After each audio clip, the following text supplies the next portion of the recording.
Local News TV are at the Marston Vale Forestry Centre and we're talking to two gentlemen about the Bedford to Milton Keynes waterways. And so Ian, can I just ask you first of all, how did this all come about? Well, about 14 years ago, a gentleman called Brian Young, who sadly is no longer with us, he died rather suddenly, was visiting my premises, and he said he got a dream and a vision to build a waterway to connect the Midland waterway system up with East Anglia. What sort of challenges have you had over the years? Oh, hundreds of challenges. I mean, everybody supports the idea, but it's raising the money. It's not easy. And with all the development going through the Marston Vale, clearly we've got to work in with developers. Some of them are too far advanced for us to get involved in that particular project, but we can skirt around. I mean, my role at the moment is to try and make sure we secure the routes, make sure it's properly embedded in all the local plans, and to start to see how we can lever in the funding to make it happen. What we've done recently is we've looked at section by section. As Ian says, everybody thinks it's a fantastic idea, but is it deliverable? I think the answer is yes, because there are so many synergies with what else is happening in Bedfordshire at the moment. We know that Bedfordshire is in the middle of a growth area. We know that we're going through a lot of developer land, so we certainly have to work with developers because you can provide an excellent environment for new housing, for leisure, for play, and we can make Bedfordshire somewhere that really gets put on the map, and it's a place where people want to live, work and play.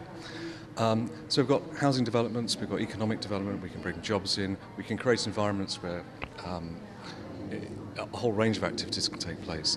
We also need to try and start to time what else is happening. We have all sorts of exciting things coming to Bedfordshire, like Centre Parks and Naira, and we're about creating a green infrastructure that connects all of that up, along with the Marston Vale Trust, who are starting to green Bedfordshire and create routes and access routes so people can really explore and capitalise on what's there.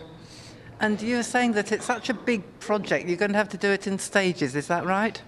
I think it almost certainly would have to be done in stages in any case. And what we want to do is try and do bits which make sense in their own right. So, for example, in Marston Vale, you could look to join Stewartbury and Brogborough Lakes, which can do good things for surface water management and flood relief, and can also then create a navigation which works in its own right. We know that one of the exciting things when we go underneath the M1 is we then have to get over Brogborough Hill. And there's a fantastic opportunity to create an engineering structure similar to the Falkirk Wheel in Scotland, which attracts 2 million visitors a year. Naira thinks we're in reach of about 28 million people within an hour and a half's drive. If we can create a gateway to Bedfordshire, which then takes people through, perhaps through a green tourist route around what we have in Bedfordshire and what we have coming, we've then got the possibility to link that through to Bedford and through to the eastern waterways, so everybody benefits. And it can create not just a waterway, but a series of waterway parks. What sort of sports could be attracted? Well, I think because we're creating waterway parks, not just a canal, you've got the opportunity to create running routes, cycling routes. We take Route 51, the Sustrans route, off-road, where it currently runs, along the line of the waterway. And we'd be building a 21st century waterway, which allows you to accommodate a whole range of different users far more comfortably than you might imagine. It's not just a matter of putting everybody in a towpath, but creating designated paths for different users. It's a possibility down over Brogborough Hill, where we pump water up to take the boats down on. Any number of engineering solutions will work, but the topography is good for both whitewater rafting and whitewater canoeing, two of the biggest growth sports in water sports in Britain.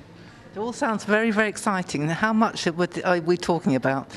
I think to build it would cost between 150 and 180 million pounds in total. That takes us from the M1 right through to Bedford. It's about 26 kilometres. And how possible is that it'll all happen? I think that's very possible. I think you only have to look at the uplift you get, for example, for waterside housing between 12 and 20%. The uplift for economic development, about 7%. You then look at the fact that it can do so much for the tourist industry. It can do so much to enhance the environment. And the buzzwords now are very much about having infrastructure and green infrastructure before expansion.